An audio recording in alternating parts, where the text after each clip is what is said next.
जय गुरुदेव। प्रथम संत कबीर साहब ने हिंदू मुस्लिम दोनों को भजन इबादत का रास्ता बताकर व्यवस्था को करवाया सही।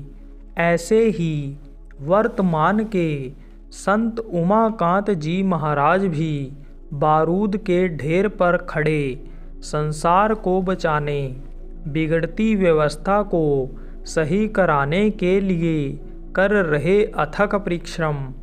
सर्वसमर्थ सर्वव्यापी पूरे संत सतगुरु दुख हरता उज्जैन वाले बाबा उमाकांत जी महाराज ने सत्संग संदेश में बताया कि कार्तिक पूर्णिमा के दिन ही सिख धर्म को चलाने वाले नानक साहब का जन्म हुआ था। जीवों के दुखों को दूर करने के लिए संत आते हैं। कलयुग के प्रथम संत कबीर साहब और दूसरे संत उनके शिष्य गुरु नानक साहब, इन्होंने वही साधना किया जो सुबह और कल भी आप लोगों को करवाया गया था, नाम की कमाई।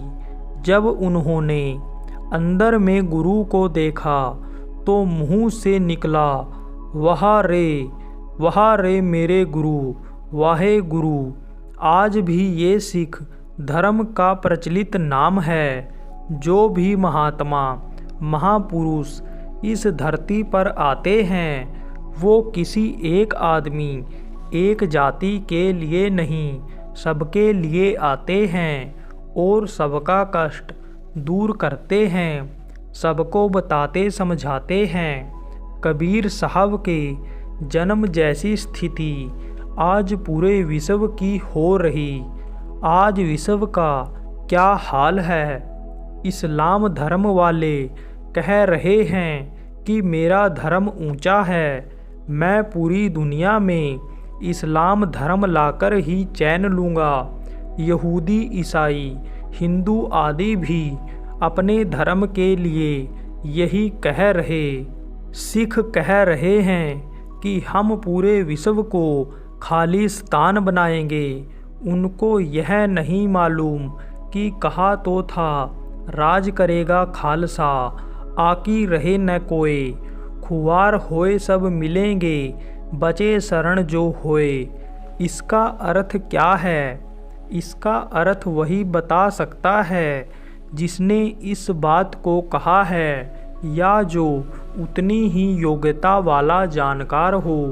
इतिहासकार वहाँ तक अभी पहुँच भी नहीं पाए जब सृष्टि की रचना हुई थी, लेकिन उधर कोई नहीं जा सकता। इतिहास का पता नहीं लगा रहे हैं। इतिहासकार तो वहाँ तक अभी पहुँच भी नहीं पाए जब सृष्टि की रचना हुई थी। वह मानव जो यहाँ पैदा हुए थे, शुरू में वह कौन सी जाति के थे, कौन से धर्म को मानते थे। वह धर्म जिसको सनातन धर्म कहा गया, तभी से जो धर्म चल रहा, उस धर्म को अगर लोग अपना लें तो सारा का सारा तिफरका ख़त्म हो जाएगा। कबीर साहब ने आपस में लड़ते हिंदू और मुसलमान दोनों को फटकारा। कबीर साहब ने कहा, इन दो राह न पाई, हिंदू आपन करे हिंदुआई।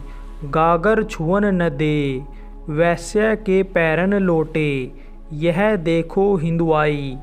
कहते हैं गगरी बर्तन नहीं छूने देते हो और वैश्य के पैरों में लौटते रहते हो, यह हिंदुआई है। आप कहते हमारा धर्म ऊंचा, लेकिन किसी भी धर्म में यह नहीं लिखा है कि हिंसा हत्या करो, इस मानव मंदिर को गंदा करो, इस जिस्मानी मस्जिद में मुर्दा मांस डालकर इसे कब्रिस्तान बनाओ। लेकिन अज्ञानता में ज़ुबान के स्वाद के लिए आदमी क्या क्या नहीं कर रहा।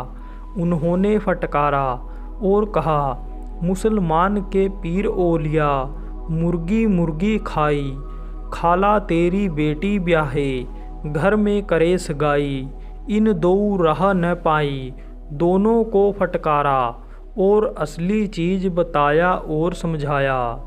जय गुरुदेव।